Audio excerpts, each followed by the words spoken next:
durante essa semana para que Deus, Deus nos motivasse a chegar aqui nessa noite. Então, assim como nós estamos, vamos fechar os nossos olhos, vamos agradecer ao Senhor por nós estarmos aqui mais uma vez. Senhor, nós te damos graças, Pai, porque Tua misericórdia nos enche, Senhor. Obrigado, Senhor, porque Tu nos acompanhas em todo momento, Senhor, e Tu, Senhor, és a nossa paz, que nessa hora, Senhor, nós possamos esquecer tudo aquilo que tem acontecido durante esse dia, Senhor. Nossa mente possa estar liberta para receber a Tua palavra, Senhor. Eu oro para que Tu tires de nós todo o cansaço espiritual, mental, físico, Senhor, e nós possamos abrir a nossa mente àquilo que Tu queres nos falar, Senhor. Obrigado por isso, Senhor. Eu peço que a Tua unção e o Teu Espírito seja sobre as nossas vidas, liberando as nossas mentes, Senhor, nessa hora, Pai. Em nome de Jesus, Senhor. Amém. Amém. Queridas, então nós tivemos quarta-feira passada falando da questão da mulher e como a gente precisa superar algumas coisas em relação à autoimagem e a entender o nosso plano, o plano de Deus para a mulher nesse mundo, e como a gente precisa se reposicionar, se reconfigurar de novo, né? Então hoje o segundo capítulo, o segundo módulo, é aquela mulher que está ali, né? A Mulher Maravilha. Eu coloquei esse nome, parece bem clichê, algumas pessoas até me perguntaram se a gente ia passar o filme da Mulher Maravilha hoje, mas não é o filme da Mulher Maravilha, mas porque todas nós somos um pouco heroínas, é ou não é? Dentro de nós tem uma heroína em qualquer área da nossa vida. Nós somos mulheres que se veem com muitas coisas. Nós nos vemos com muitas coisas durante o nosso dia a dia, durante a nossa semana, o nosso ano. Então, nós às vezes damos uma de mulheres com alguns poderes especiais, né? Porque às vezes nem a gente acredita que conseguimos fazer tudo aquilo num dia só, é ou não é? Às vezes terminou o dia e tu fica olhando para trás, que tudo que tu fez, diz, Senhor, como é que eu consegui fazer tudo isso aqui? Porque parece que dentro de nós há uma força interior, né? Que a gente tem aquela resiliência, né? Que é característica da mulher. A mulher tem essa característica. E eu quero começar nessa noite falando com uma frase que está no nosso primeiro slide ali, que diz assim, se está pronto ali, ali, uma corda precisa de tensão para dar a afinação correta, mas quando a tensão é demais, ela se rompe. Quem toca violão aqui, tem alguma que toque violão, violino? Não? Bom, então, aquelas que já viram, pelo menos de perto, um violão, sabem que quando nós afinamos um violão, a afinação certa, nós vamos apertando ali as chavezinhas dele, né? E quando apertamos demais, a tensão fica muito forte e a corda arrebenta. Ela tem um ponto exato de suporte. E nós muitas vezes estamos assim, como nossa alma às vezes está assim que nem uma corda. Nós vamos apertando para afinar, seguimos apertando para afinar, seguimos apertando, chega uma hora que a gente não segura mais a onda e nós terminamos arrebentando. Porque se nós vamos ver, nós estamos em todas as frentes. Aquilo que eu terminei de falar aqui, estamos às vezes em todas as frentes, isso se torna um desafio muito grande para a mulher. E baseado nisso que estou falando, nessa corda que às vezes não aguenta a tensão, eu queria também mostrar outra imagem, que é de uma deputada italiana chamada Alicia Ronzulli, ou Ronzulli, não sei como é que fala em italiano, mas essa deputada, em 2010, ela se caracterizou foi reconhecida por ela levar seu bebê ao parlamento italiano, né? Ela, depois de um mês que nasceu a sua filha, ela colocou a sua filha num sling, que é a primeira imagem que nós temos ali bem na ponta. A filhinha está toda enrolada assim nas costas dela num sling. E se nós vemos, se vocês prestarem atenção, ela levou a filha dela até... A menina já está ali na última foto bem grandinha, né? Já não era um bebê que mamava. Agora, isso parece tão...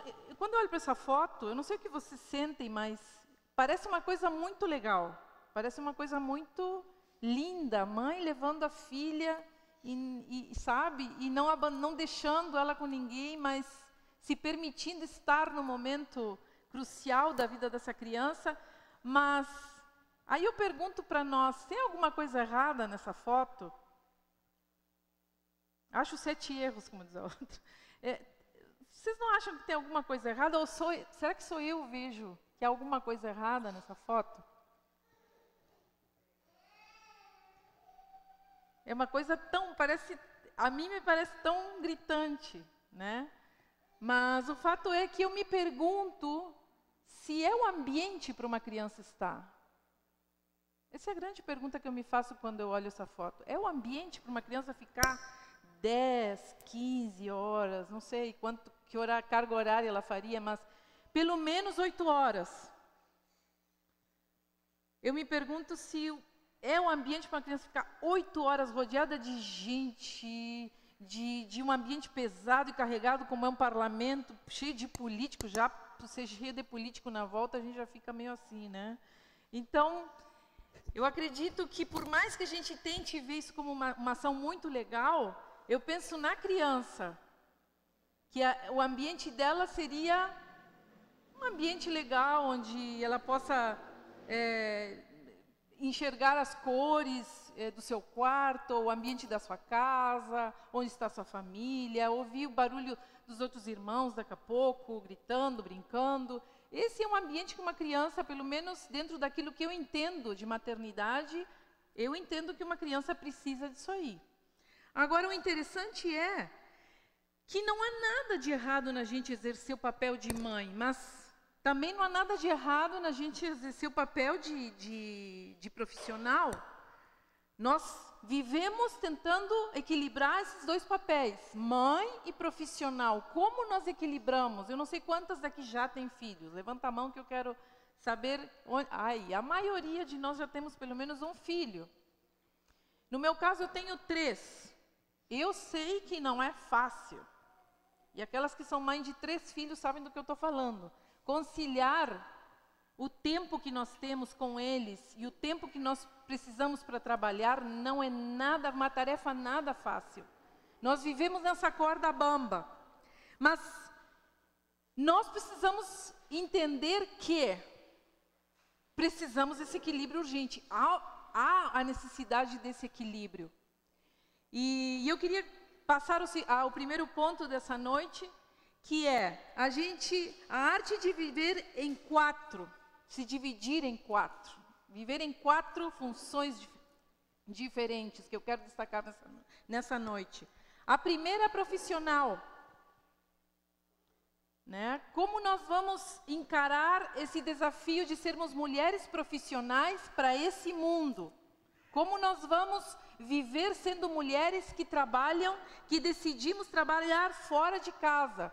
Sabe que há 40 anos atrás, mais ou menos, eu tenho 50, quando eu tinha uns 10 anos, em 1960, aliás, um pouco antes, porque tem uma data de 1968, se eu não me engano, que começou o primeiro movimento feminista. E nesse então, as mulheres, 1969, foi o ano que eu nasci, olha só. Tá certinho aí. Nós vimos a primeira foto. Na primeira foto nós temos uma imagem do movimento feminista quando começou e as mulheres decidiram que num ato de brabeza ou de coragem, elas decidiram ir para a rua no movimento e botar fogo num tanque como esse aqui e queimar, tirar seus sutiãs e queimar eles em praça pública. Isso seria, como dizer, era um ato de dizer, estou livre. Eu não preciso mais, porque se nós vamos ver, a gente se adaptou a usar sutiã, mas eu acho que quando Deus criou a mulher, eu questiono o sutiã, gente, porque quem merece isso aí?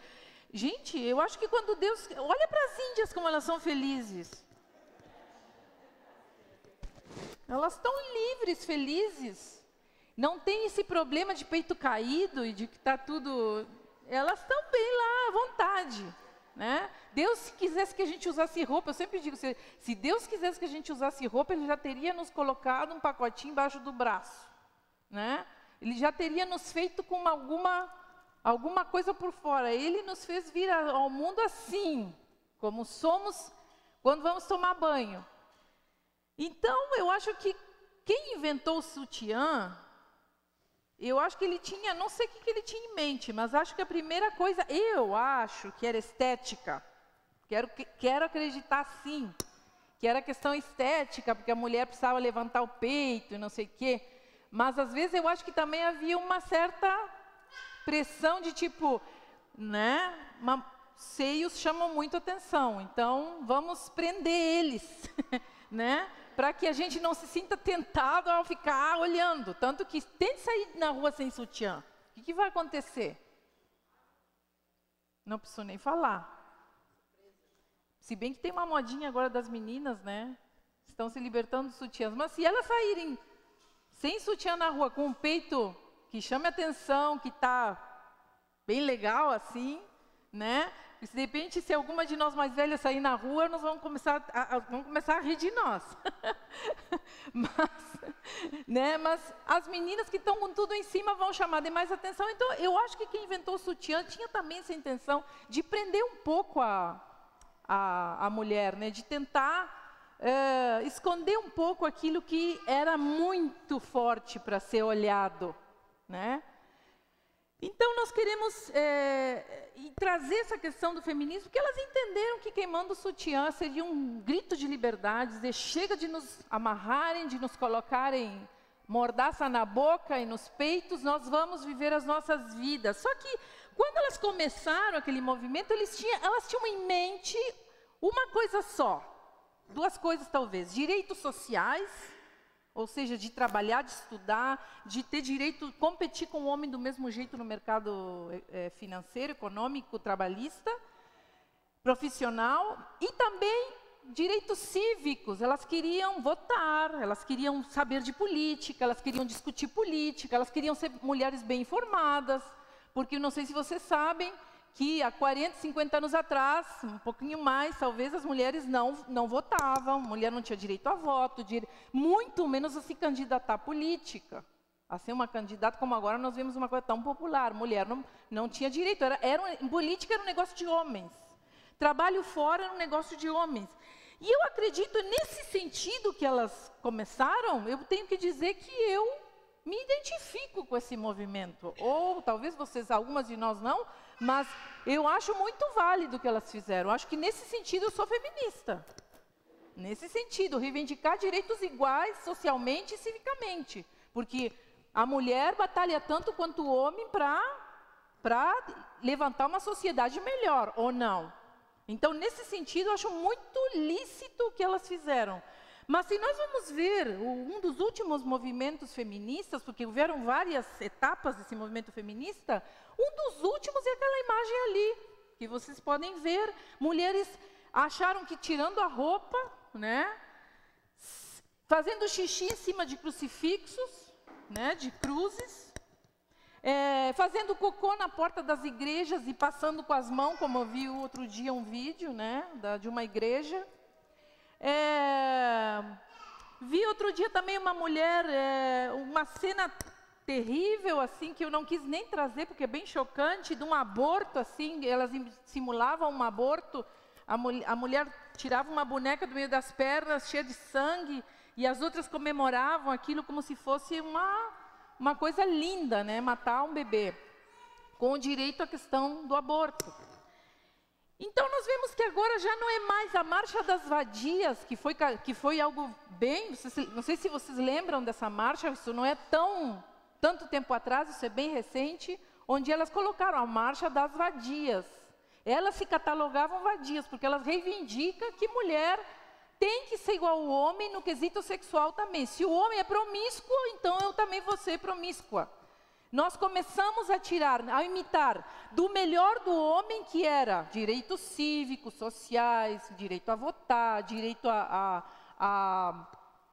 trabalhar lá fora, a ir para a faculdade, que mulheres também não tinham esse direito, a imitar o pior do homem. Eu vou imitar, então, elas começaram a imitar o pior do homem, que é a promiscuidade. Homem é promíscuo, então nós também vamos ser promíscuos, porque isso é legal. Nós podemos transar na hora que queremos, com quem queremos, do jeito que queremos, e está tudo bem, tudo legal. Nós podemos sair nuas à rua, porque não tem problema, e eles vão ter que nos aturar desse jeito. Então nós passamos esse movimento já a mim não me identifica para nada. Porque elas, inclusive elas mesmas se catalogam um dia, eu não posso falar a palavra, porque é um palavrão, não vou falar isso aqui, mas elas mesmas se dizem prostitutas. Eu sou prostituta, mas com aquela outra palavra bem feia, né? Eu sou prostituta e tudo bem. E não tem problema. Então eu vejo assim a mulher, o movimento feminista, às vezes eu questiono muitas coisas, porque dentro do plano de Deus não era o que Deus queria para a mulher. Com certeza não era o que Deus queria para a mulher. Elas começaram em seguida do primeiro movimento a entrar no campo de trabalho, e eu bato palma para isso, porque elas começaram a pegar tarefas modestas no início, era só alguma responsabilidade muito básica, mas daqui a pouco a gente começou a entrar no ambiente masculino, e nós hoje a mulher tem mais confiabilidade, mais credibilidade na área profissional do que o próprio homem. Tem empresas que, se é mulher, eles aceitam melhor do que um homem, porque a mulher tem se mostrado de confiança, ela tem se mostrado competente, ela tem se mostrado muito efetiva e, ao mesmo tempo, muito dinâmica nos relacionamentos com os colegas. Então, isso tem trazido para as empresas um ambiente, algo bem legal. Mas, queridas, por trás de toda essa conquista, e nós vemos a mulher tendo sucesso lá fora, até hoje em dia, eu acho até que os homens estão querendo mais ser mulheres que homens. Nós começamos querendo ser homens e não mulheres, e agora a gente virou a mesa. Eles é que querem ser mulheres, porque a figura feminina se tornou uma figura muito forte. Mas quando eu olho para algumas mulheres, e eu que trabalho com mulheres há 22 anos, eu vejo às vezes mulheres frustradas, apesar do sucesso profissional. Eu vejo mulheres deprimidas, apesar de todo o sucesso. Eu vejo mulheres solitárias, se sentindo muito sozinhas. E eu vejo às vezes mulheres completamente desamparadas, desejando alguém que cuide delas. Porque Deus colocou dentro do nosso coração, mesmo a gente sendo cuidadora, Deus colocou dentro do nosso coração o desejo também de cuidar de pessoas. E o desejo também de ser cuidadas. É uma coisa muito forte que nós carregamos. E eu sei que lá no fundo tem algumas bem ressentidas que vão dizer assim: eu não preciso de homem. Eu sei, eu já ouvi isso muito. Mas lá no fundo, quando eu ouço uma mulher dizendo eu não preciso de homem, na verdade há um clamor por dentro. E um ressentimento com a figura masculina, dizendo: eu nunca achei um homem legal o suficiente que eu pudesse confiar e que cuidasse de mim do jeito que eu gostaria de ser cuidada e amada. Então eu vejo no fundo, por trás de todas essas meninas, tire sua cruz da minha vagina, eu vejo as meninas sozinhas, desamparadas, perdidas, frustradas, ressentidas, por algo que marcou as suas vidas. E geralmente foi um homem, um pai, um avô. Geralmente foi o abandono de um pai, uma família que só a mulher levou adiante porque aquele homem era um omisso, ou simplesmente porque abandonou aquela mulher que engravidou. E daí surgem todas os males que vão no coração delas. Mas o fato é que a mulher tem entrado em questões emocionais muito profundas. E se eu estou falando alguma mentira, se isso fosse mentira o que eu estou falando, alguma coisa que eu estou exagerando, nós não estaríamos tomando tantos anestésicos como a gente toma. E eu quero mostrar esse outro gráfico para vocês. Esse gráfico mostra o consumo de Rivotril entre homens e mulheres. Mulheres é o vermelho e o roxinho ali são os homens. Quer dizer, nós estamos tomando muito mais Rivotril que eles. Nós estamos anestesiadas, nós estamos tentando viver, e eu nem vou perguntar aqui quantas tomam ou já tomaram Rivotril. Diazepam, algumas inas por aí, né? Nem vou perguntar, porque dificilmente alguém que não levante a mão nessa noite e diga, pastor, eu nunca precisei tomar nada. Graças a Deus e glória a Deus por isso. Mas nós estamos lá na frente com a questão dos ansiolíticos.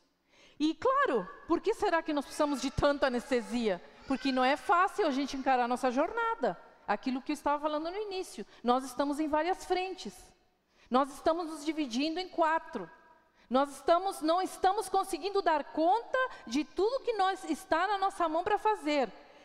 Então, o que acontece quando eu decidi trabalhar fora de casa? Eu não tenho nada, quero deixar claro antes que eu comece a falar sobre isso, que eu não tenho absolutamente nada contra as mulheres trabalharem fora de casa. Aqui dentro dessa congregação, a maioria das mulheres sai fora para trabalhar. Eu sou uma delas. O meu trabalho é aqui na igreja. Muito do meu tempo durante o dia, a maioria do meu tempo durante o meu dia é aqui.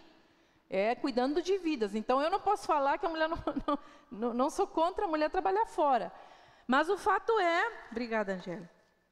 O fato é que nossas mães sofreram com a vida do lar. O que acontece quando a mulher saiu para trabalhar fora? Nossas mães sofreram muitas coisas dentro de casa, principalmente divórcio, né? Nossas mães foram as que começaram a se divorciar, porque as nossas avós, estou falando da minha geração de 50 anos, as nossas avós não se divorciavam, elas aguentavam no osso do peito um casamento frustrado, tá? Concordam comigo nisso? A mulher era educada para aguentar um casamento ruim até o final da sua vida, porque mulher separada era mulher mal vista na sociedade. Então, nós somos filhas de mães que decidiram se separar de relacionamentos abusivos, de relacionamentos que não tinham amor, onde o homem traía direto a mulher, e elas colocaram ponto final nisso. Só que quando elas saíram desse relacionamento, elas se viram com um grande problema. Elas não tinham sustento. E o homem, de um jeito de se vingar, também disse, tu vai embora? Então vai com uma mão na frente e outra atrás. Muitas das nossas mães saíram com as maletinhas, a única coisa que tinham era roupa do corpo e tudo que cabia dentro de uma mala desse tamanho, a batalhar suas vidas. E o seu sustento e ainda criar seus filhos, porque os filhos dessas mulheres saíam com elas. Então, isso foi um desafio tremendo. Só que as nossas mães que sofreram o divórcio, a desvalorização dentro do lar, porque também é uma mulher que não era valorizada dentro de casa. Não havia nenhuma motivação para essa mulher ficar dentro de casa cozinhando e criando filho. O homem ainda chegava e perguntava, o que tu fez todo dia? Né? Aquela pergunta tão clássica, né? O que tu ficou fazendo todo dia? Né? Porque não havia essa valorização. Acho que ainda não tem. Acho que ainda não evoluímos muito nisso aí. Mas nós somos o produto destas mulheres. Porque eu me lembro da minha mãe, que minha mãe hoje tem minha mãe tem 18 anos, 68 anos tem minha mãe. E minha mãe me dizia assim, não dependa de homem. Minha mãe fez magistério e trabalhava direto em escola. E ela dizia assim, e mesmo tendo um bom relacionamento com meu pai, e nunca pensou em se separar, sempre foi um casamento muito legal, com seus problemas normais, mas um casamento normal. E ela dizia assim para mim, nunca dependa de homem, porque se algum dia acontecer qualquer coisa, tu precisa estar preparada para continuar a tua vida sem aquele homem. Olha só o que ela ia colocando nas nossas cabeças. Então, eu nunca vou depender de homem, financeiramente falando. Eu, quando conheci meu marido, eu no primeiro ano de casada, quem sustentava a casa era eu praticamente, né? Porque ele estudava ainda e a gente entrou num acordo. Primeiro ano de casado, eu vou terminar a faculdade de teologia, ele, né, no caso, e eu vou seguir trabalhando para a gente sustentar. E nós convivemos muito bem com isso. Ele nunca se sentiu inferior por eu estar trabalhando. Depois as coisas mudaram e eu segui trabalhando junto com ele. E beleza, ele nunca se sentiu inferiorizado por isso. Mas eu fui treinada a não depender de homem nenhum. Então, para mim, é difícil hoje chegar, depois de muitos anos, e dizer, tu tem 10 pila aí para me dar? Até para 10 pila eu tenho dificuldade de pedir, porque, né, é uma coisa que não me é muito, até que agora ando mais saidinha, né, às vezes, né, mas é uma dificuldade que eu tive por muito tempo, pedir dinheiro, assim, parece que tu tá, né, arrastando, olha só o que vai na nossa mente. Mas essas mulheres nos influenciaram, nós somos fruto disso aí. E só que toda essa evolução da mulher, né, direitos da maternidade, 4 meses nós temos, né, de direitos para depois que temos um bebê, né? Como eu não tive esse benefício, né? Eu já saí trabalhando, tinha 1 mês e já estava aqui trabalhando. Mas as que tiveram esse benefício de 4 meses em casa amamentando, sabem bem. Quantas aqui trabalham e tiveram filhos no meio disso e tiveram que parar? Levanta a mão aí, quem está aí nessa função ou já teve. Beleza, então vocês sabem do que eu estou falando. 4 meses são o suficiente? Como é que é esse retorno ao trabalho? E aí algumas de nós tivemos sorte de deixar com a avó. Beleza, graças a Deus por essas avós, mas eu não tive essa sorte. Eu morava longe da minha família, nenhuma avó estava perto de mim quando eu precisei. Nenhuma. Então eu tive que me virar sozinha, eu e meu marido, sempre. Nós vemos que essa evolução da mulher não acompanhou, não inclui a maternidade, gente. Me desculpem, mas me parece uma senzala. Sabe quando as negras pariam seus filhos? Eram arrancados dela para levar para outro lugar. E elas nunca mais viam eles. Nós não estamos nesse extremo, mas a dor de deixar um filho e pegar ele no final do dia e só nos ver com aquela criança de noite. E eu me lembro que nós estivemos trabalhando numa escolinha, tinha mães que já pegavam os gurizinhos da creche e levavam já dormindo para casa. Eu ouvi as professoras dizendo que eles voltavam no outro dia com a mesma roupa. E às vezes com a mesma fralda que tinham botado as professoras no final da tarde. Porque a mãe, no outro dia, às 7 horas, estava lá esperando na porta para largar o filho. Gente, isso é cruel. E eu não estou botando a culpa na mulher, eu estou dizendo, constatando uma realidade. As leis não acompanharam a maternidade. Isso é um fato. Que talvez vai levar muitos anos, muito tempo para a gente mudar isso aí.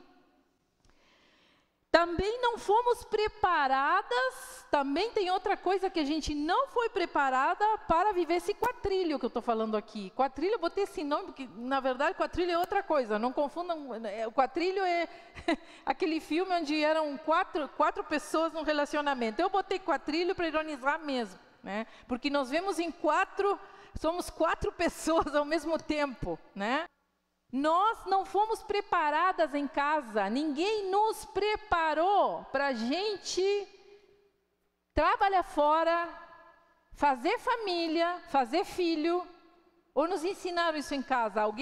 Alguma ilustre aqui, bem-aventurada, foi ensinada em casa, assim, pela mãe, dizendo, olha, tu precisa fazer isso, eu vou te treinar nisso, para que tu possas fazer isso. Alguma de nós recebemos esse treinamento? Não. Nenhuma.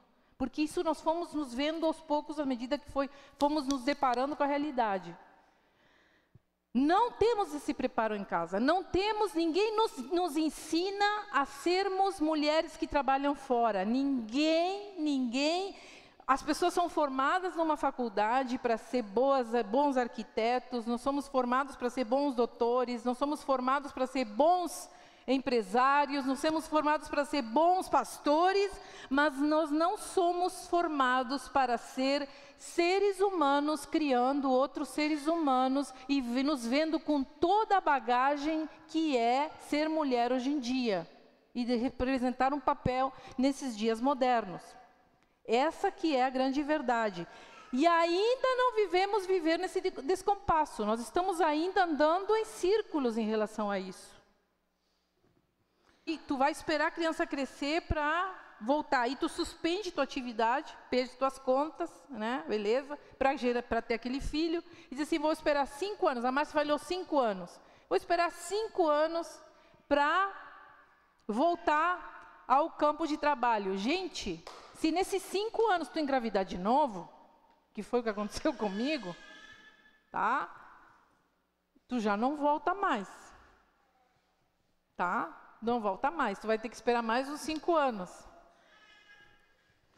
E se é uma mulher como eu, que com o terceiro filho eu engravidei de novo 5 anos, entre o primeiro e o último deu 15 anos, como é que uma mulher volta, quando parou sua vida aos 25, como é que volta lá aos 40, de novo ao campo de trabalho?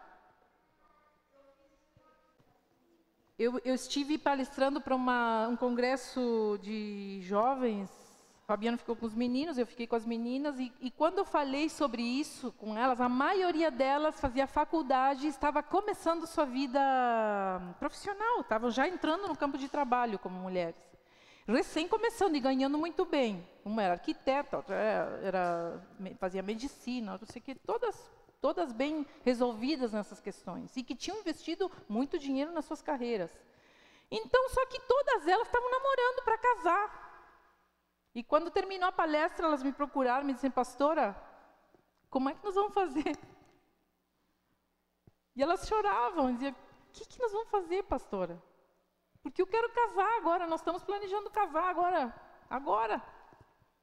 Mas eu fico pensando, nós casamos, quando é que eu vou me animar a ter um filho? Porque eu entendo que eu preciso dar tempo para essa criança. E como é que fica a minha profissão? Eu vou ter que abrir mão de tudo que eu construí e tudo que eu batalhei para chegar até aqui, para ter um filho. Então, sabe o que as mulheres estão optando? Por simplesmente não ter mais filhos. Há um monte de mulher que já entra dentro de um relacionamento para não ter filhos, porque filhos se tornaram um problema onde elas precisam parar de trabalhar para criar aquela criança. Quem é mãe consciente? Quem é mãe que acredita que seu filho precisa estar perto dela, que nem a deputada que nós vimos ali.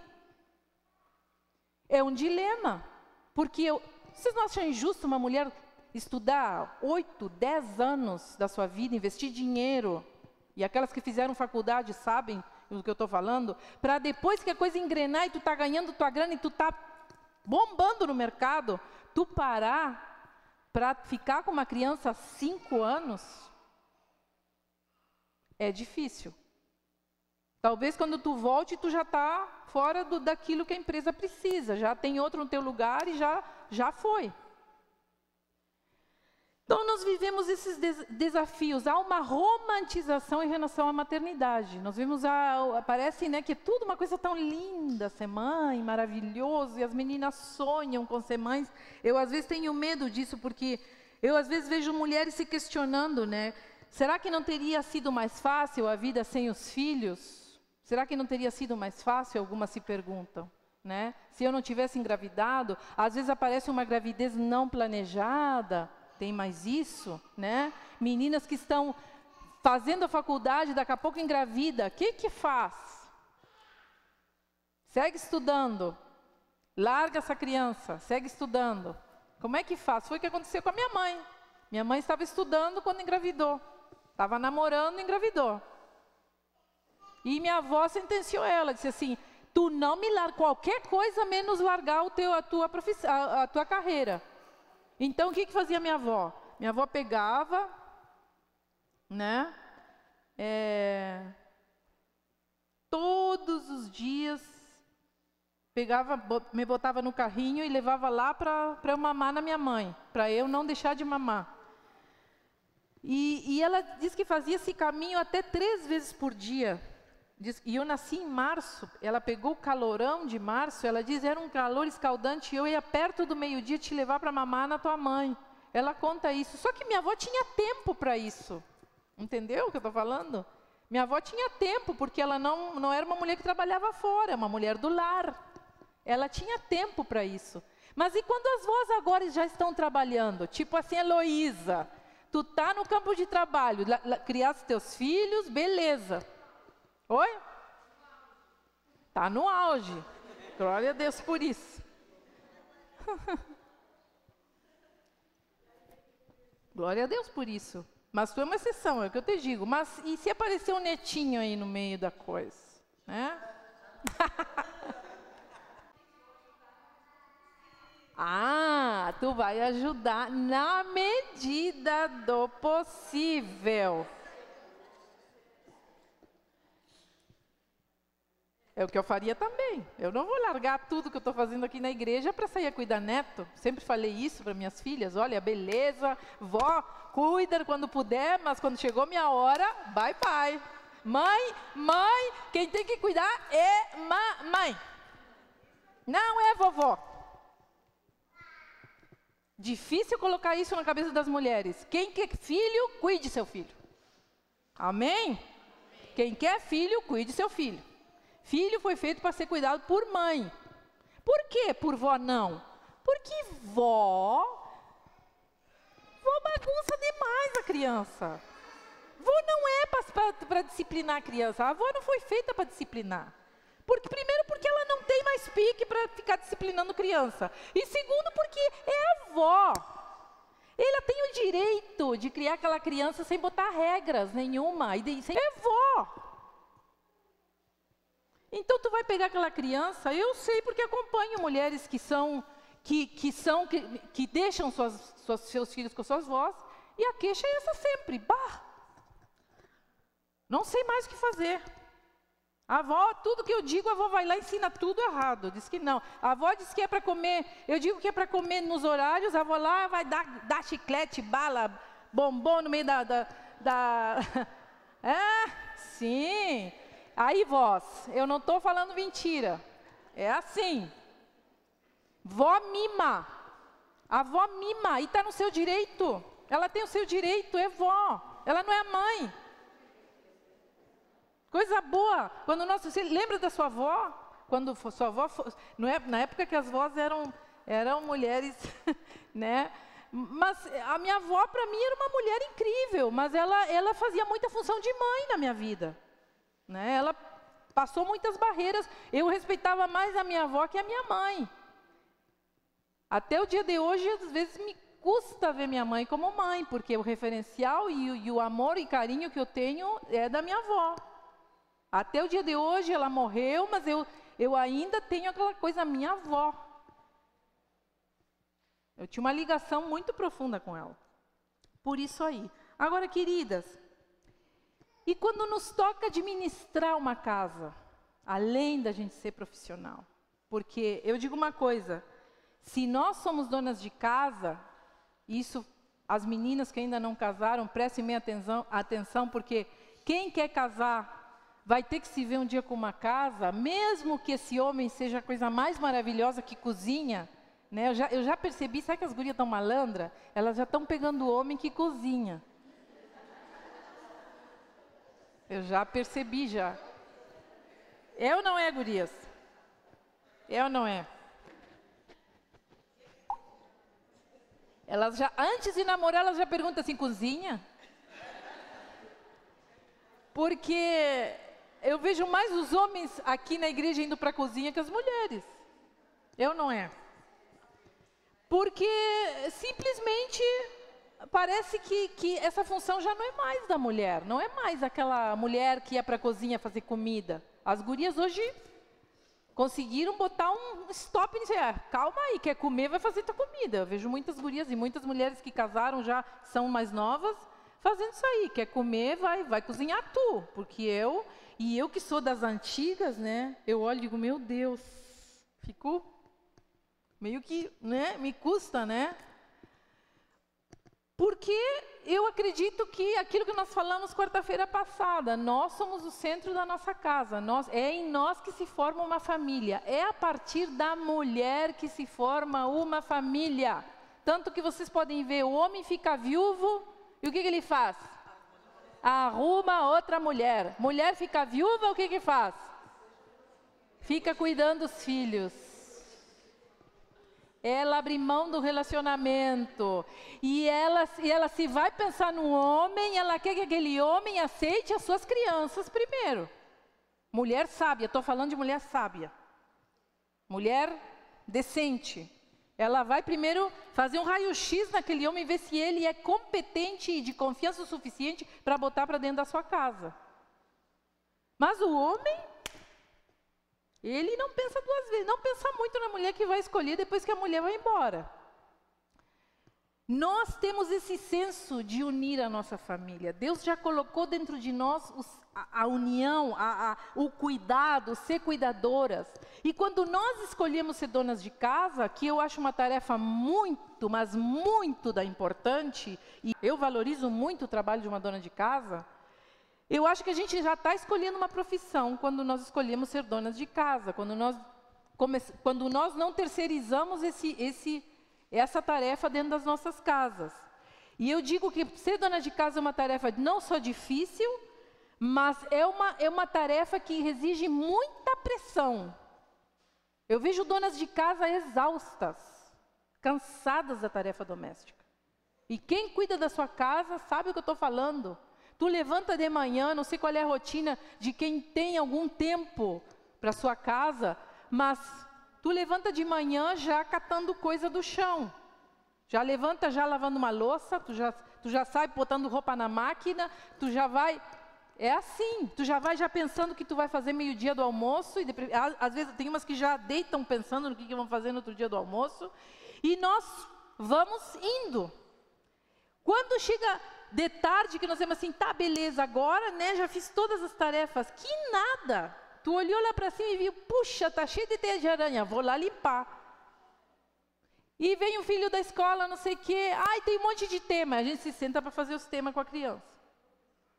Né? E vem, daqui a pouco, chega o marido cheio de problema, não sei o quê, o que aconteceu? Ah, não sei o quê, e tu aconselha, chega a vizinha, não sei o quê, tu nem sabe o que me aconteceu. E a gente se torna, eu diria que a dona de casa trabalha 24 horas, é a única profissão que não tem remuneração, não tem dia de férias, não tem dia livre, não tem feriado, não tem domingo, não tem férias e não tem horas. Nós não trabalhamos das 8 da manhã às 8 da noite. Nós seguimos meia-noite, até a hora que a gente vai dormir. E se a gente tem algum bebê que acorda no meio da noite, a nossa função segue na madrugada. Quer dizer, gente, já pensou a cabeça de uma mulher que está assim, nesse ritmo? E ainda chega o marido e diz assim, mas o que tu fez? É complicado. E leva filho para a escola, e busca filho na escola. Ô Jesus, porque quando eu digo assim, vou sair de férias, que coisa boa. Chega final do ano, eu estou ansiando pelas minhas férias, né? Digo, beleza, já falta só um mês para as férias. Daqui a pouco nós estamos de férias, na praia. Só que a dona Cláudia leva quase a casa para as férias. É rolo da massa, é a panela de não sei o que, a panela da pressão, é o ferro de passar a roupa, é não sei o que. E às vezes eu digo, meu Deus, aí chega lá nas férias, mãe, o que nós vamos comer hoje? Aí tu diz assim, não sei, vocês compram aí alguma coisa. Aí eles entortam o nariz assim, e até comem um dia. No segundo também, mas quando chega o terceiro, eles dizem, não aguento mais comer essa comida, mãe. Nós queremos comer a tua. E aí eles começam a dar uma semi-pressão no meio das férias. E aquelas pizzas, mãe, não vai rolar? Né? E aquela comidinha, e aquele, não sei o que. Ela está rindo lá porque ela sabe do que eu estou falando. Sim. Eu tenho agora eu tenho duas boquinhas, mas até ano passado tinha 3 boquinhas assim que ficavam. E o fato é que eu vou para as férias e eu cozinho. Eu cozinho. Eu limpo a casa, porque eu não consigo estar no meio da sujeira. Então, às vezes eu fico pensando, mas qual é? A única coisa que eu não estou aqui na igreja, porque o resto das minhas funções de dona de casa continuam. Quer dizer, a gente não tem férias. Nós não tiramos férias. Nunca. De filho também a gente não consegue tirar férias. Nós estamos sempre dependentes deles. Às vezes a gente luta com uma sensação de trabalho inútil também. Às vezes a gente se sente completamente desvalorizada. E ainda vem a gente tem que arrumar aquela bagunça básica, né? De que tu arrumou tudo bonitinho, e os bonitinhos chegaram, botaram os pés em cima do sofá embarrado, largaram os copos de refri em cima da mesinha da sala, com os pratos sujos. Alguma de vocês se identifica com isso aqui? Se atiraram em cima da sua cama e está tudo bagunçado. E as roupas que entraram na porta e foram largando assim, parece que explodiram uma bomba dentro de casa. Sem falar no banheiro quando todo mundo toma banho. E tu já arrumou, e tu já limpou, e tu diz, meu Deus, mas o trabalho que me deu isso para organizar e limpar, mas vocês não... E a gente, mas vocês não consideram o meu trabalho. E aí entra blá, blá, blá, blá, blá. E diz assim, mãe, como tu lava? Mas como é que eu não vou lavar, criatura? Vocês vão me deixar louca. Tem dias que eu tenho vontade, sabe? Como eu digo, Senhor, não me dá força, porque senão eu vou matar. Me dá assim, calma. Calma. Zen, sabe? Zen. Então, tu vê aquela louça que tu deixou toda limpa. Eu tenho costume, né, de quando eu tenho minha função aqui na igreja, praticamente todas as noites eu estou com alguma coisa. Se não é reunião, é fazendo um discipulado, um aconselhamento, ou isso e aquele outro. Ou é um ensaio, sempre tem uma coisa de noite. Então, eu tenho um costume de, antes de vir para a igreja, eu lavo toda a louça que os bonitinhos lancharam, comeram, jantaram, não sei o quê. Beleza. E fica a pia bonitinha. Quando eu volto daqui 11 horas, 11h30, está tudo alto de novo. Eu digo, meu Deus, mas eles acham que tem uma fadinha mágica aqui em casa. Né? Porque é uma batalha constante. E eu acho que muitas se identificam com isso que eu estou falando. Porque às vezes a gente se sente que não está sendo valorizada. A gente diz, meu Deus do céu, mas o que eu faço parece que não tem valor. Ninguém né? Olha e diz, a mãe limpou, vou lá, dá uma força. Eu acho que filho só muda de endereço, né? Porque é tudo igual. E mãe também. E mãe também só muda de endereço. Mas a gente se vê com muitas coisas. A gente vê com despesas, com refeições, né? As compras da casa, o pagamento das contas. E ainda a gente precisa ter inteligência sobre relacionamentos para a gente conseguir conciliar as brigas dentro de casa. Porque quem é mãe de 3 filhos, meu Deus do céu, quando dá os 3 para brigar. E tu, cala a boca, guri! E o outro diz assim, porque a fulana me disse, e tu entra no bolo e diz assim, tu não vai falar isso para tua irmã. E eu disse, por que tu não sei o que? Tu cala a boca aí, e tu vai ter castigo. E aquele, aquela muvuca. E tu diz assim, meu Deus do céu, que eu tô fazendo? Eu vou ficar louca. Nós temos ainda que ter a gerência, nós temos que ter a inteligência de relacionamentos para fazer com que as coisas também andem ali dentro em paz. Que o pai não se pegue com os filhos, porque também tem homem que chega esquentado da rua aí, né? Já vem com a cabeça quente, já desconta naqueles filhos, porque vem cheio de problema e tu tenta conciliar aquilo, porque não sabe o que fazer. Nós estamos afadigadas mentalmente, muitas. Por isso tem tanta dona de casa em depressão, sem perspectiva de vida, não conseguindo enxergar a saída. Quer dizer, então, gente, que quem ainda trabalha fora e ainda se vê com isso aqui, e aí eu faço outra pergunta nessa noite, quantas trabalham fora e ainda cuidam da casa, das suas casas? Levanta a mão aí. Um grupo considerável. É difícil, gente? Pergunto, é difícil? Porque é a hora de que tu quer chegar em casa e descansar, num dia difícil de trabalho. E tu ainda tem que chegar lá, fazer a janta, para outro dia, o almoço, não sei o quê, lavar roupa, blá, blá, blá, blá. É complicado, nós andamos cansadas, esgotadas muitas vezes. E às vezes nós estamos trocando, e pior ainda que às vezes nós estamos trocando 6 por meia dúzia, né? Porque o dinheiro também, às vezes, não compensa a nossa saída, né? Mas o que essas crianças estão recebendo lá na creche, gente, com as babás? O que elas estão recebendo? O que elas estão ouvindo? O que elas estão aprendendo? Que formação que os nossos filhos estão tendo por terceiras pessoas? Quando nós terceirizamos a maternidade, quando nós colocamos outras pessoas a cuidar dos nossos filhos. Vocês já pararam para pensar isso? O que eles estão aprendendo lá? Porque o que eles estão aprendendo vai ficar para o resto das suas vidas. A educação que eles estão recebendo, a informação sobre relacionamento, sobre como vão ver a sociedade, como vão ver os animais, até os animais, como vão tratar as pessoas mais velhas. Tudo isso, e de alguma informação eles estão tendo com aquela pessoa que está cuidando deles. E será que aquilo fecha com aquilo que a gente acredita? Quando vemos, nós temos uma criança estranha dentro de casa, completamente estranha, com seus valores que não tem nada a ver com a gente. A gente precisa pensar por quem ele está sendo influenciado? Pela escola, mais pela escola ou por mim? Daqui a pouco nós estamos criando uma geração de ateus. Falo para as mulheres cristãs nessa noite. Sabe, eu estou impressionada com a quantia de jovens ateus, que não acreditam em Deus. Tu pergunta, o que tu é? Ah, eu sou ateu.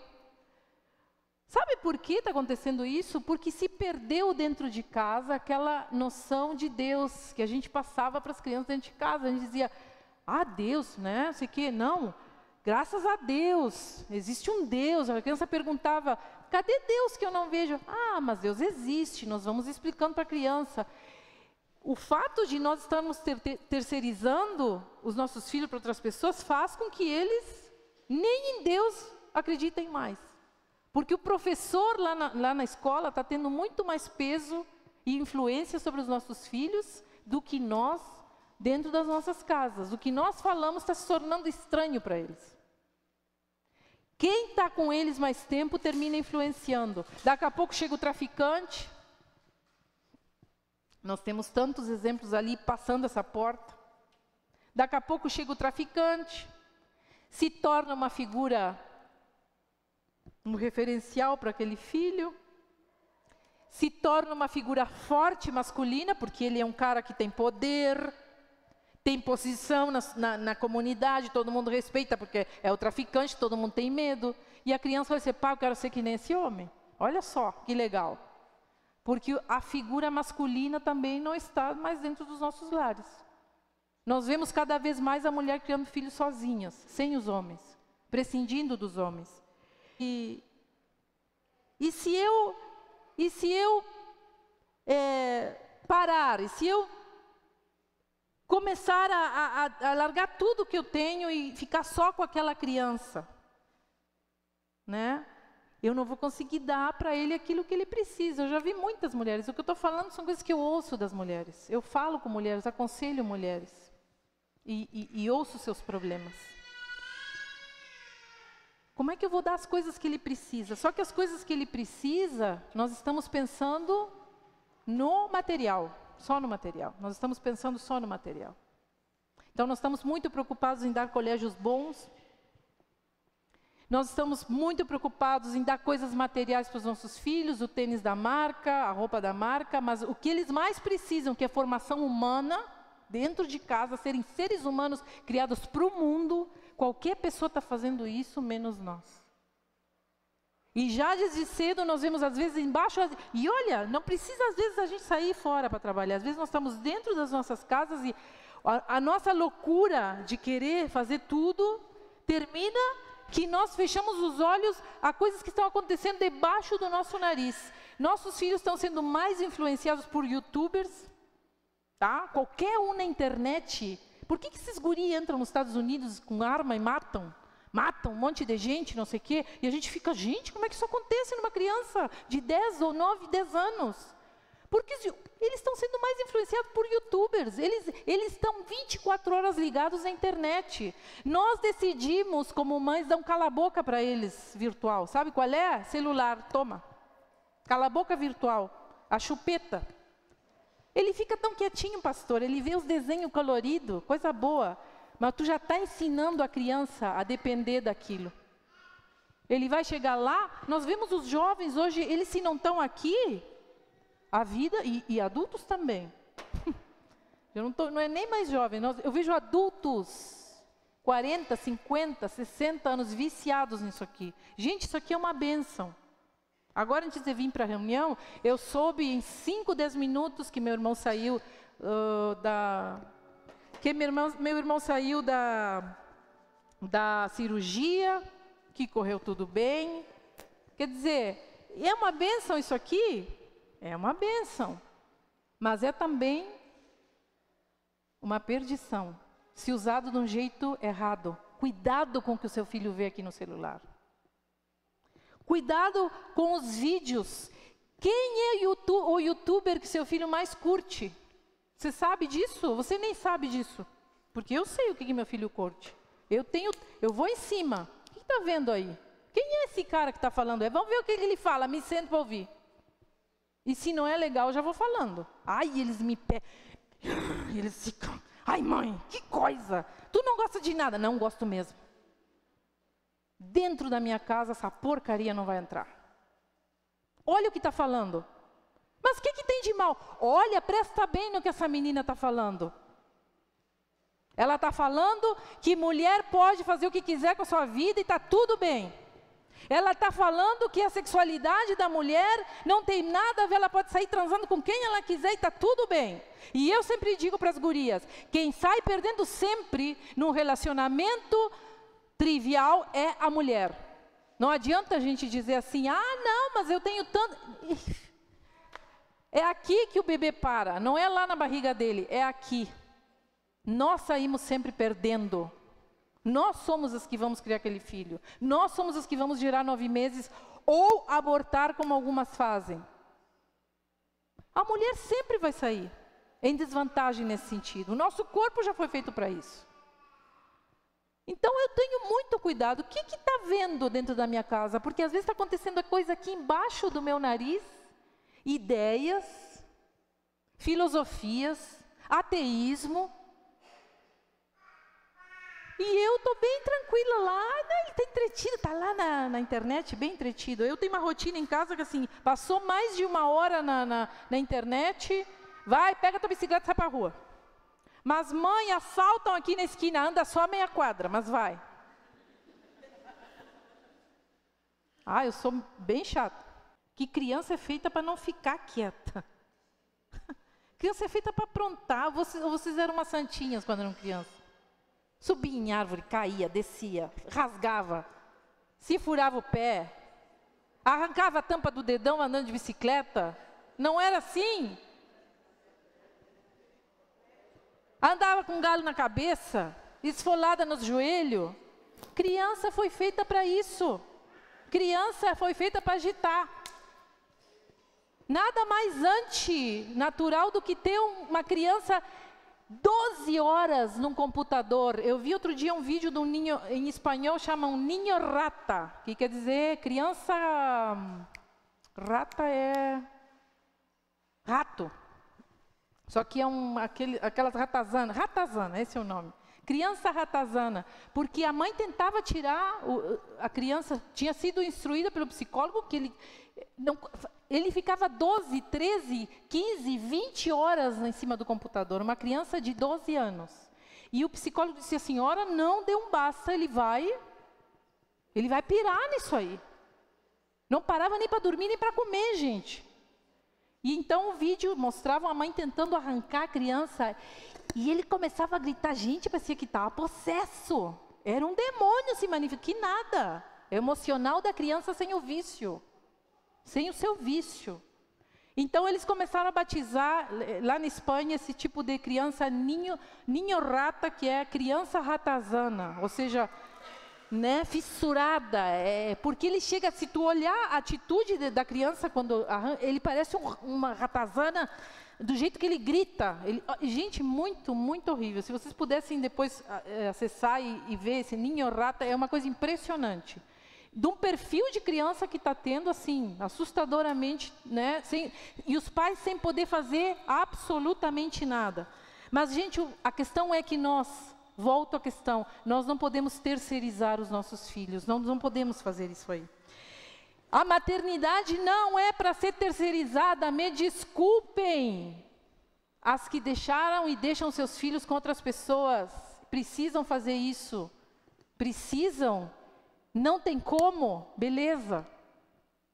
Eu não estou dizendo que você tem que largar tudo, precisa, está numa situação difícil que não tem como escolher, beleza. Mas se pode escolher, se sai para trabalhar só para dar aquele tênis, aquele computador, aquele celular, aquela viagem dos sonhos, cuidado, gente. O que é mais importante? O que nós vamos criar? Eu vejo sabe, às vezes eu olho para as crianças, elas parecem monstros. Eu me assusto às vezes com algumas crianças. Elas estão meio desumanas, estão ficando com o coração endurecido, meio, não estou nem aí para ninguém.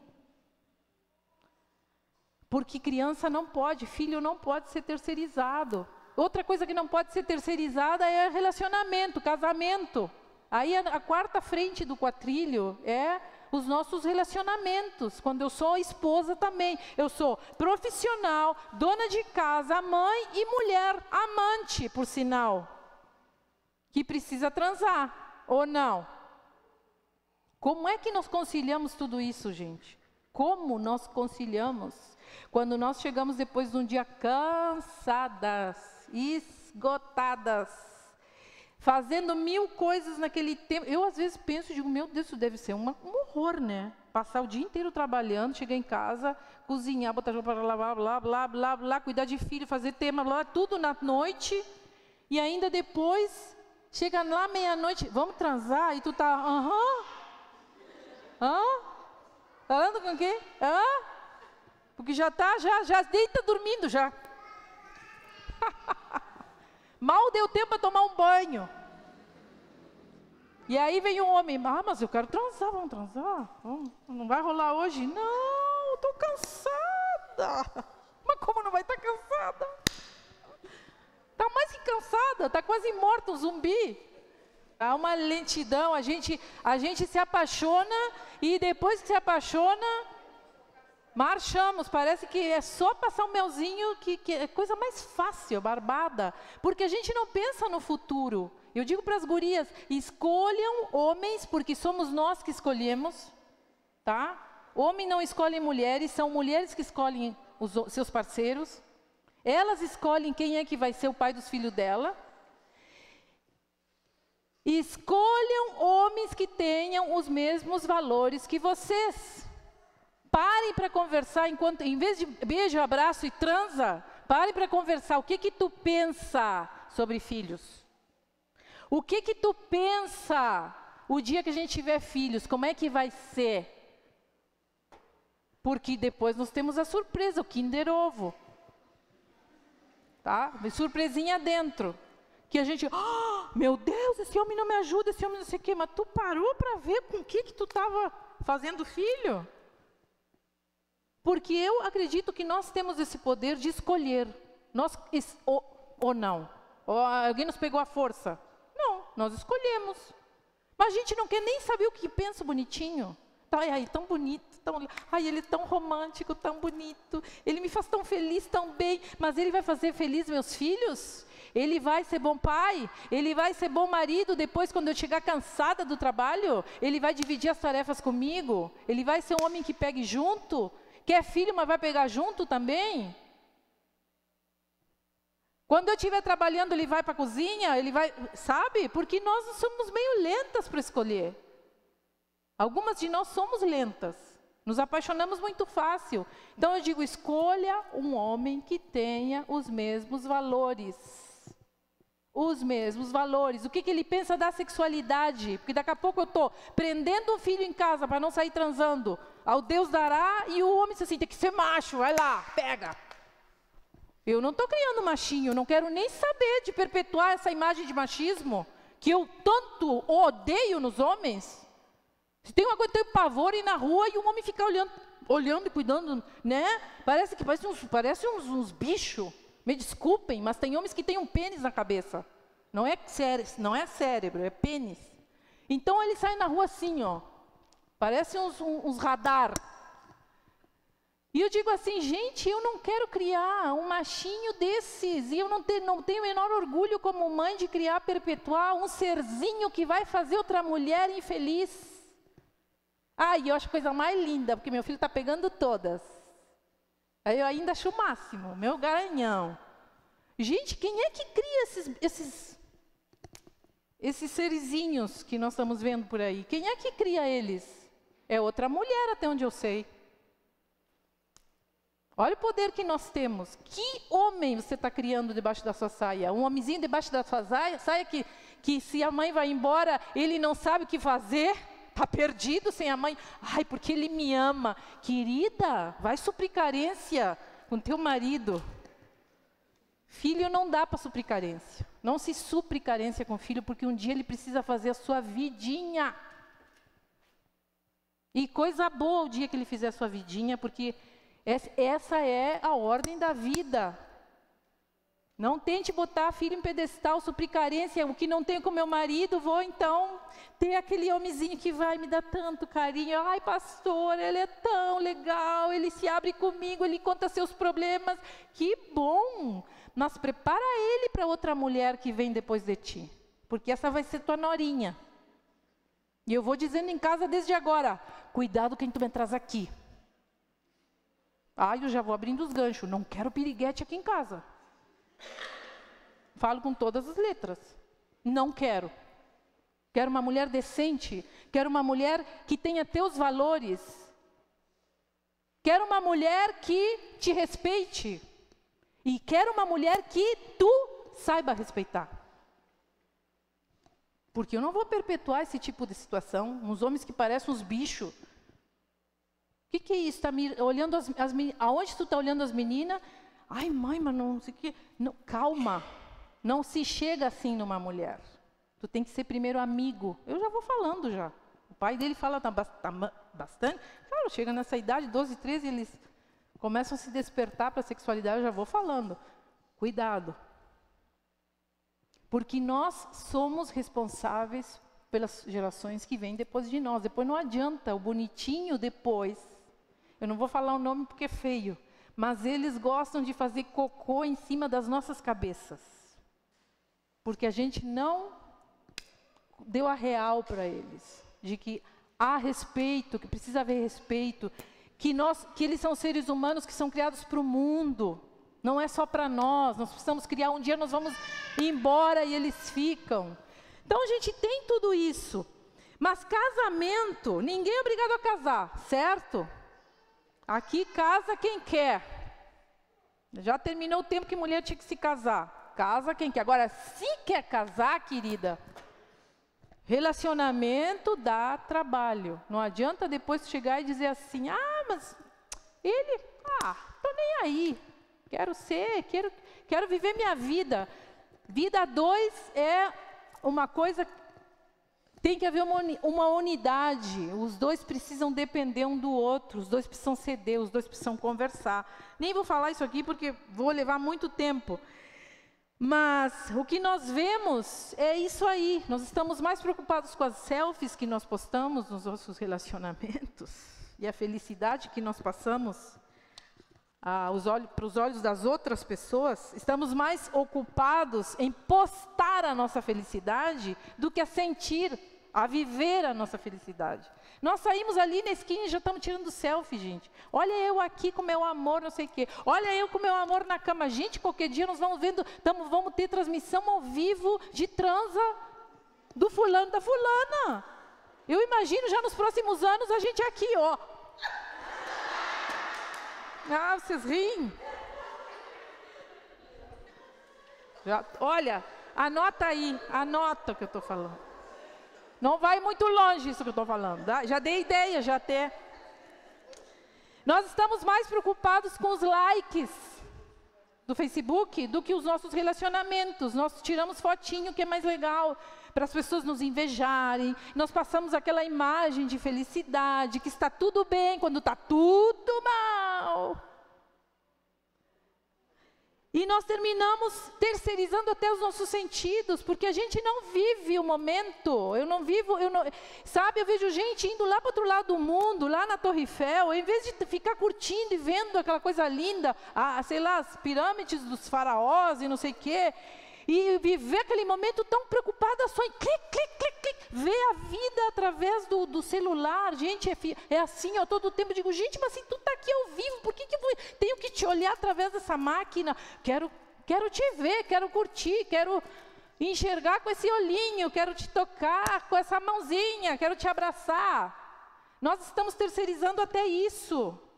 As pessoas já não sabem mais falar se não é com o aparelho na frente, entre as pessoas. Já não sabem mais falar cara a cara, olho no olho.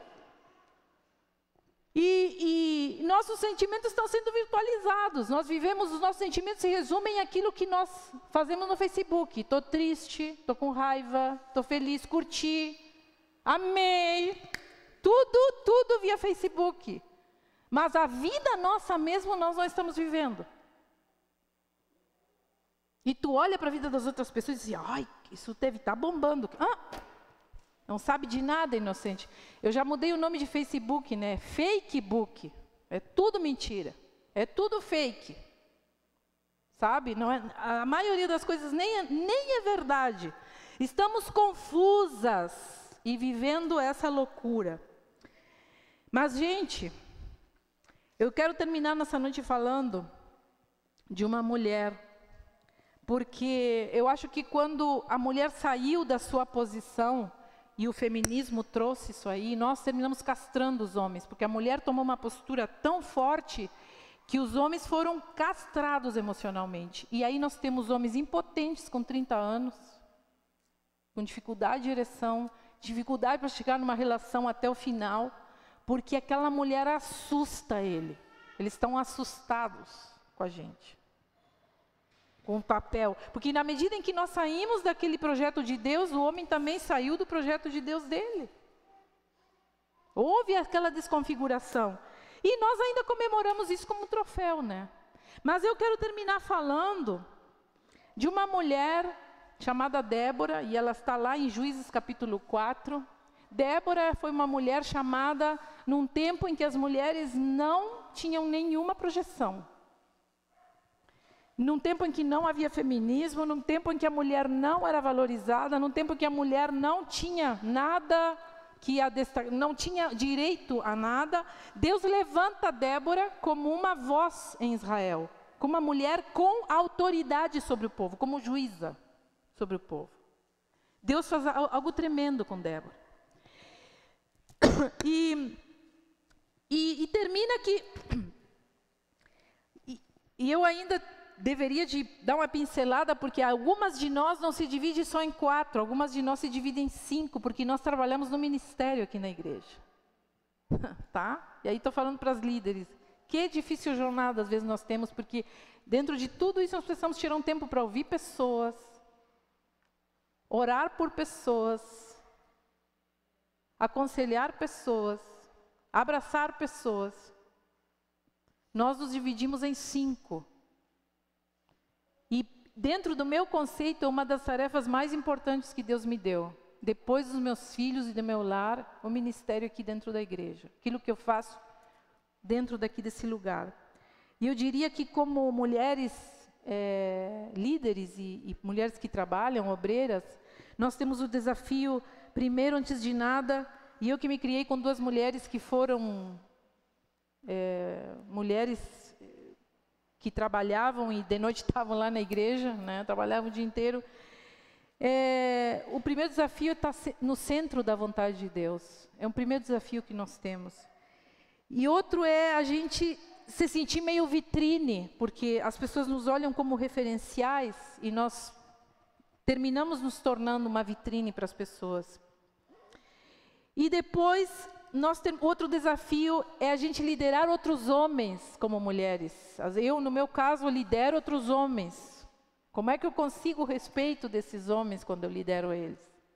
É um desafio. E ainda outro desafio é liderar outras mulheres, porque mulher é competitiva e às vezes nós temos o desafio de cativar aquelas mulheres debaixo da nossa liderança e levá-las a um propósito com Deus.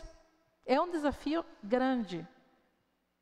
Mas eu acredito que quando nós olhamos para a vida de Débora, a gente tira muita inspiração. Débora diz que ela aconselhava as pessoas debaixo de uma tamareira. Uma tamareira é uma árvore que parece uma palmeira, né? E diz que ali era o lugar onde Débora recebia o povo, aconselhava, era juíza sobre as questões de Israel, fazia justiça, atuava como juíza dentro do povo, né?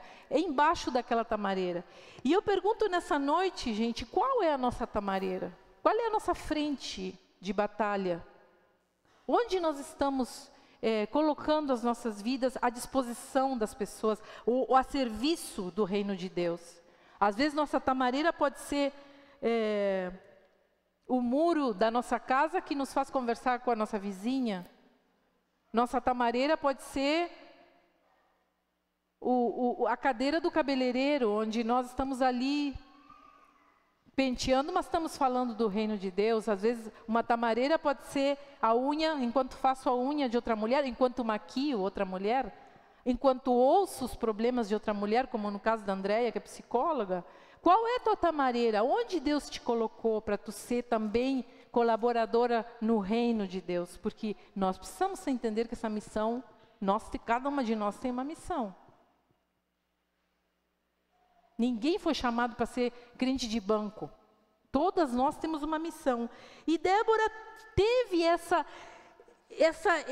inteligência emocional de equilibrar a docilidade da mulher e a tenacidade, porque ela foi muito firme. Quando Baraque, a ponto dela liderar, Baraque diz que chegou ali, eles tinham que ir para a guerra. Baraque, que era um homem, era um comandante de um exército, chegou para Débora e disse assim: eu não vou sair enquanto tu não me disser o que eu tenho que fazer. E Débora chegou, aconselhou ele: se tu faz isso, isso, isso, e Deus entregará todos os teus inimigos nas tuas mãos. E Baraque ouve ela, se aconselha com ela. Eu acho maravilhoso essa união deles dois, mesmo não sendo casados, porque Débora tinha seu esposo, mas ela era juíza sobre Israel.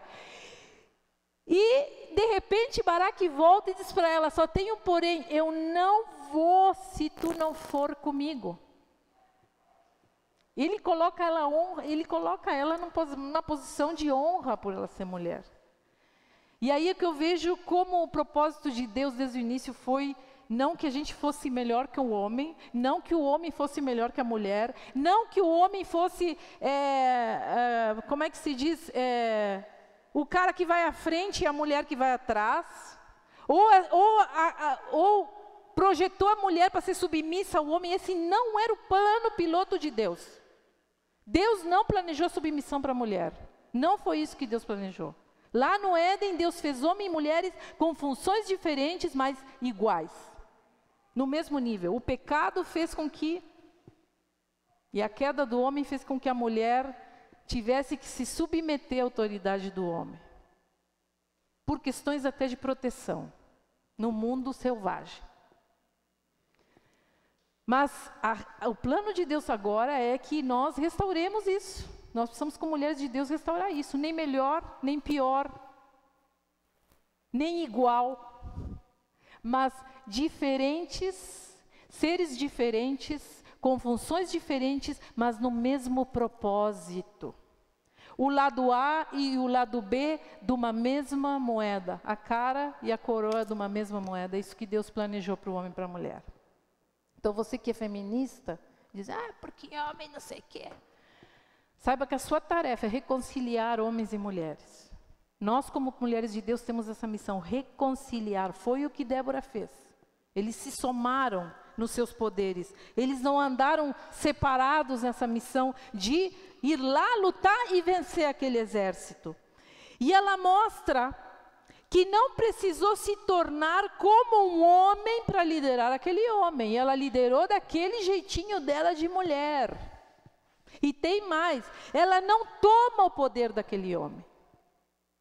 Ele entende que aquele poder era dele e que ela tinha outra função. Mas quando ele diz, eu não vou sentir, então ali há também o homem se voltar e reconhecer. Porque quando uma mulher é inteligente, quando uma mulher é emocionalmente saudável, ela tem do homem tudo o que ela quiser. Sabiam disso? Nós temos esse poder. E eu não digo homem só marido, gente. Estou falando de homens em geral. Patrão, vizinho. Eu lidero homens aqui dentro da igreja. Tu acha que eu vou chegar assim? Fulano, você quer... Eu sei que vão. Eu não vou... não chego nem na porta. Porque eles vão me odiar. Eu sei que eu tenho um jeito. Tem que ter um jeito, gente. Não é assim. Nós não podemos chegar de qualquer jeito. Nós não podemos passar por cima, nós não podemos faltar o respeito. Homens, mulheres, crianças, precisamos respeito. Eu vejo a mulher assim, ó, naquela loucura, sabe? Tipo, eu aqui, dou as cartas e eu aqui vou gritar e vou dizer pá, e vai funcionar do meu jeito. Gente, a mulher quando é inteligente, ela sabe tirar o melhor do homem. Deus nos deu esse poder. E quando Deus nos levanta, Ele nos dá sabedoria para conduzir. Então, gente, o equilíbrio, sabe? Deixa esse homem ser aquele homem. Sabe? Deixa ele andar com suas próprias pernas. Deixa ele errar. Deixa ele fazer. Deixa ele te proteger. Deixa ele se sentir homem. Porque nós, às vezes, não entendemos isso. De nada adianta nós termos sucesso todo lá fora e não sei o quê, e a gente perder todas as guerras e as batalhas dentro de casa, gente. Nós estamos, às vezes, perdidas nesse mundo, nesse quatrilho que eu estou falando. E eu queria que nessa noite nós tomássemos esse exemplo de Débora, porque Deus nos chama para sermos Déboras. Nós falamos de Esther na outra quarta, uma mulher incrível, sábia, astuta, inteligente. E eu quero encerrar nessa noite falando, justamente trazendo essa mulher Débora, uma mulher forte, uma mulher sensata porque era juíza, uma mulher justa, uma mulher de posicionamento, uma mulher que aconselhava homens, que liderava homens, mas que nunca perdeu a docilidade e a feminilidade de uma mulher. Que isso é a essência que nós precisamos resgatar, gente, em nós. O que está acontecendo com a gente? Quantas de nós ansiamos por uma pessoa, um homem que nos proteja? Quantas de nós ansiamos por botar o pé no acelerador, tirar o pé do acelerador dessa vida louca que nós estamos vivendo? Quantas de nós andamos cansadas dessa vida, estressadas?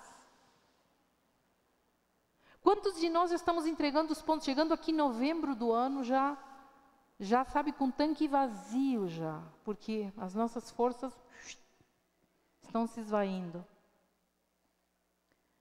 Queridas, nessa noite eu quero terminar orando, que a gente ore. Nós vamos orar por mulheres que estão assim, nessa frente de batalha, estressadas e cansadas.